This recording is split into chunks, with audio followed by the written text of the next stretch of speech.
Welcome to back my channel easy study চ্যানেলের পক্ষ থেকে আজকে ক্লাসে সকলকে আন্তরিক শুভেচ্ছা অভিনন্দন। আশা করি তোমরা সকলে ভালো আছো, সুস্থ আছো। তো আজ আমি শুরু করব অষ্টম শ্রেণীর গণিত পাঠ্য বইয়ের চতুর্থ চ্যাপ্টার ক্ষুদ্র সঞ্চয়ের ভবিষ্যৎ গড়ি 90 পেজের অনুশীলনীর। তো এর আগে আমি বেশ কয়েকটি ক্লাস নিয়েছি, পর্যায়ক্রমে দেখো আমার চ্যানেলে দেওয়া আছে। তো যে সকল শিক্ষার্থীরা দেখোনি অবশ্যই আমার চ্যানেলে যে দেখে আসতে পারো, তাহলে পর্যায়ক্রমে ভিডিওগুলো দেখলে অনেক উপকার হবে বুঝতে। তো দেখো আমি গত ক্লাসে তোমাদেরকে করিয়েছিলাম 6 পর্যন্ত, আজ আমি শুরু করব 7 নম্বর থেকে। তো চলো শুরু করা যাক।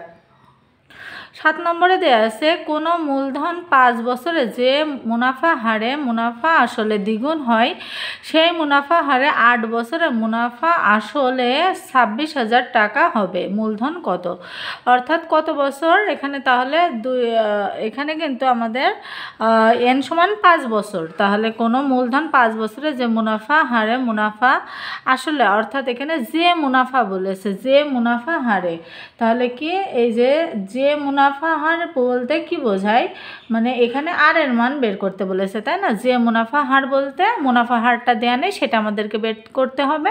তো আর এর মানটা বের করব। আর তারপরে দেখো বলেছে কি মুনাফা আসলে দ্বিগুণ। তো এখানে মূলধন অর্থাৎ প্রারম্ভিক মূলধন তো আমাদের এখানে দেয়া নেই, তাই না? পি এর মান দেয়া নেই, কিন্তু পি এর মান ধরে নিতে হবে। তো মনে করি আমরা পি এর মান এক্স টাকা।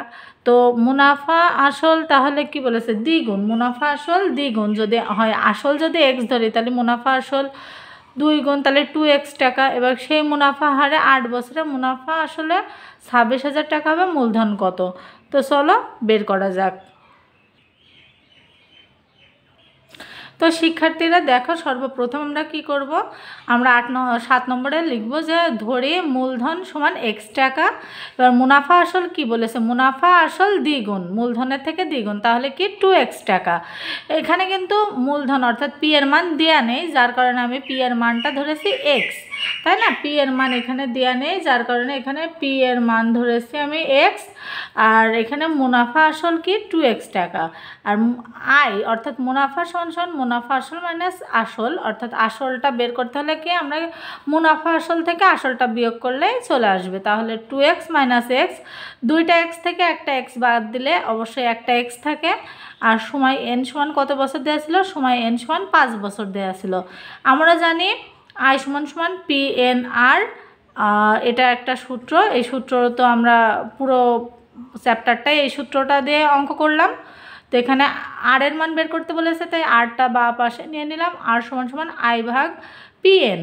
তো আর সমান সমান আয়ের মান কত, আর আয়ের মান কিন্তু এখানে আমরা পেয়েছিলাম x। তো আয়ের মান যখন পেয়েছি x, তো x বসিয়ে দিলাম। আর এই পি এর মান কত পেয়েছিলাম, পি এর মান আমরা ধরেছিলাম x। তো পি এর মানও x, এটা কিন্তু x আর এটা গুণ, যদিও x আর গুণ একই রকম হয়ে গেছে দেখতে, তোমরা একটু বুঝে নিও। এটা হচ্ছে x, এটা হচ্ছে x, আর এটা হচ্ছে গুণ চিহ্ন। তো আর এখানে n অর্থাৎ সময় ছিল 5 বছর। তাহলে এই x আর এই x কেটে যাবে উপরে, আমরা জানি দুইটাই যদি একই রকমের হয় উপর নিচ তাহলে কেটে যায়। তাহলে উপরে কেটে গেলে এখানে আমরা কত ধরবো, এখানে আমরা 1 ধরবো। তো 1/5 গুণ 100%। 100% কেন ধরবো, কারণ ওই যে মুনাফার হার বের করতে বলেছে। তো মুনাফার হার যদি দেওয়া থাকে তো সেক্ষেত্রে আমরা 100 দিয়ে ভাগ দিব। আর যদি মুনাফার হার বের করতে বলে তাহলে যেই মানটা আসবে তার সাথে আমরা 100 গুণ করে দেবো, তাই না? তো আমি গত ক্লাসেও বুঝিয়ে দিয়েছি অনেক সুন্দর করে। যে সকল শিক্ষার্থীরা দেখোনি তারা অবশ্যই পূর্বের ভিডিওগুলো দেখে আসবে, তাহলে বুঝতে অনেক সুবিধা হবে। তো এখানে আমি কি করলাম, এই 5 দিয়ে 100কে কাটলাম, কাটার পর এখানে 20 হলো। তো সেই 20 আর কি এখানে অ্যান্সারটা, অর্থাৎ আর এর মান 20%। আশা করি সকলে বুঝতে পেরেছো। তারপরেরটাই দেখো কি, তারপরেরটা বলেছে 8 নম্বরে 9% হারে 2000 টাকার 10 বছরে মুনাফা 8% হারে 5000 টাকা কত বছরের মুনাফার সমান, তাই না? 9% হারে 2000 টাকা 10 বছরের মুনাফা 8% হারে 5000 টাকার কত বছরের মুনাফার সমান হবে। তো এটা আমরা কিভাবে করব, দেখো এই জায়গাতে নমুনা উত্তর তোমাদের জন্য রেখেছি। যে 8 নম্বরে আমরা করব এখানে পি এর মান কত, পি এর মান দেওয়া আছে অর্থাৎ আসল দেওয়া আছে 2000 টাকা, এন এর মান দেওয়া আছে 10 বছর, আর এর মান দেওয়া আছে 9%, অর্থাৎ 9% সমান সমান কত আমরা জানি পার্সেন্ট দেওয়া থাকলে সেটা 100 দ্বারা ভাগ দিতে হবে, তাহলে 9 ভাগ 100 করলে 0.09 আসে। তো আই সমান সমান পি এন আর, এখন পি এর মান কত 2000 গুণ এন এর মান কত 10, এখান থেকে পেলাম 10 গুণ আর এর মান কত এই যে 0.09। তো এটা আমরা ক্যালকুলেটারে ইউজ করে যদি ক্যালকুলেশন করি এগুলো গুণ করলে অ্যান্সার আসবে 1800 টাকা। তোমরা যেহেতু ক্লাস 8-এ পড়ো অবশ্যই তোমাদের ক্যালকুলেটার ইউজ করতে দেবে, কোনো সমস্যা নেই, তোমরা এগুলো করতে পারো। তারপরে আমি করেছি কি আবার আই সমান সমান পি এন আর, আই সমান সমান কি পি এন আর। তো এখানে এন এর মান বের করতে বলেছে, দেখো এখানে কি বলেছে যে কত বছরের মুনাফার সমান হবে, তাহলে এন এর মান বের করতে বলেছে। তো সেক্ষেত্রে কি করব, আই সমান সমান পি এন আর, আর এখানে আয়ের মান কত পেলাম, আয়ের মান আমরা আগে পেলাম 1800 টাকা, তারপর পি এর মান পেলাম কত 10, তারপরে এখানে সরি এখানে মিস্টেক, এখানে বছরটা হবে না 10, আর এর মান কত, আর এর মান 8%, 8%কে আমরা 100 দ্বারা ভাগ করলে 0.08। তো এখানে এন এর মান আমরা বের করার জন্য এনটা বা সাইডে নিয়ে নিলাম, নেওয়ার পরে এন সমান সমান এই পি আর আর হচ্ছে এন এর সাথে গুণ আকারে ছিল, গুণটা এই পাশে গেলে ভাগ হয়ে যায়।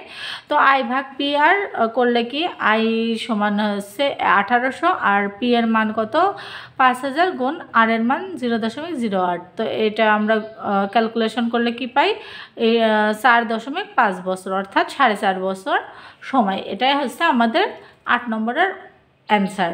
আশা করি বুঝতে পেরেছো। তো তারপরে দেখো 10 নম্বরটা কি বলেছে, সরি 9 নম্বরটা, 13% হারে 25,000 টাকার 6 বছরের মুনাফা কত মুনাফা হারে 20,000 টাকার 8 বছরের মুনাফার সমান হবে। ওই সেম অঙ্ক সেম প্রসেসে আমরা করে ফেলবো। তো কত পার্সেন্ট হার বলছে, 13% হার, এখানে আর এর মানটা 13, আর পি এর মান 25,000, আর এন এর মান এখানে আমরা নেবো কত, অর্থাৎ সময় হচ্ছে এখানে 8 বছর, যেহেতু বলেছে 8 বছরের মুনাফার সমান, তাহলে 8 বছরটা নেব। আর আয়ের মানটা এখানে দেখো আমাদের বলেছে কত মুনাফা হারে, অর্থাৎ আর এর মান বের করতে বলেছে। তো চলো নমুনা উত্তরটি দেখা যাক। দেখো এখানে আমি কি করেছি, আমরা জানি আই সমান সমান পি এন আর, আর এইটা পি সমান সমান 25,000, সময় এন সমান 5 বছর, মুনাফার হার আর সমান 13%, অর্থাৎ 13 ভাগ 100 করলে 0.13 আসলে, কারণ আমরা জানি মুনাফার হারকে সবসময় 100 দ্বারা ভাগ দিতে হয়, দিলে যে অ্যান্সারটা আসে সেটা আমাদের অঙ্কে ব্যবহার করতে হয়। তো এখানে আয়ের মানটা ডাইরেক্ট দেয়া নেই, যার কারণে আয়ের মানটা আমাদেরকে বের করতে হবে। তো আই সমান সমান পি এন আর, পি এর মান কত 25,000 গুণ 6 এন এর মান, তো গুণ 0.13, এখানে 0.13 নেওয়ার পরে কি আসলে এইটা গুণ করলে ক্যালকুলেটার ইউজ করতে পারবো, ক্যালকুলেশন করার পরে 19,500 টাকা অ্যান্সার আসবে।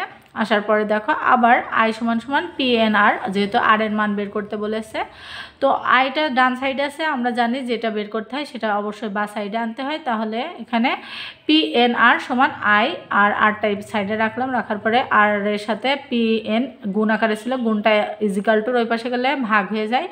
তো আই ভাগ পি এন, আর আয়ের মান কত, আয়ের মান এই যে আমরা পেলাম হচ্ছে 19,500, তো আয়ের মান এই 19,500 দিয়ে দিলাম, আর পি এর মান কত, পি এর মান 2000, তো 20,000 রাখলাম, রাখার পরে গুণ এন এর মান কত, এন এর মান ছিল 8 বছর। তো এখন তোমরা বলতে পারো যে এন এর মান 2টা কেন, তাই না? তো এন এর মান দেখো অঙ্কেও কিন্তু 2টা দেওয়া আছে, প্রথমটা দেওয়া আছে 6 বছর আর একটা দেওয়া আছে 8 বছর। তো আমরা যখন মুনাফা বের করব, আয়ের মান বের করব, তখন আগেরটা নেব 6, আর পরে যখন সে মুনাফার হার বের করব তখন আমরা 8 নেব, যেহেতু বলেছে 8 বছরে মুনাফার হার কত হবে, তো সেক্ষেত্রে 8 বছরেরটা নিতে হবে। নেওয়ার পরে দেখো এইগুলো আমরা ক্যালকুলেশন করব, ক্যালকুলেশন করার পরে 0.121875 আসবে। আর আমরা জানি মুনাফার হারকে 100% দ্বারা গুণ করতে হয়, তো এটা 100% গুণ করলাম, গুণ করার পরে 12.1875 আসলো, এটাই আমাদের অ্যান্সার। তো আশা করি তোমাদের সকলের ভালো লেগেছে। আজকের ভিডিওটা যদি তোমাদের ভালো লেগে থাকে, তোমরা যদি বুঝে থাকো, অবশ্যই আমার চ্যানেলটাকে একটু সাবস্ক্রাইব করে দিও, ভিডিওগুলোতে একটি করে লাইক কমেন্ট শেয়ার করে দিও বন্ধুদের মাঝে। তো আশা করি তোমাদের ভিডিওগুলো উপকারে আসবে। আর এরকম ভিডিও যদি পেতে চাও অবশ্যই কমেন্ট করে জানাতে পারো।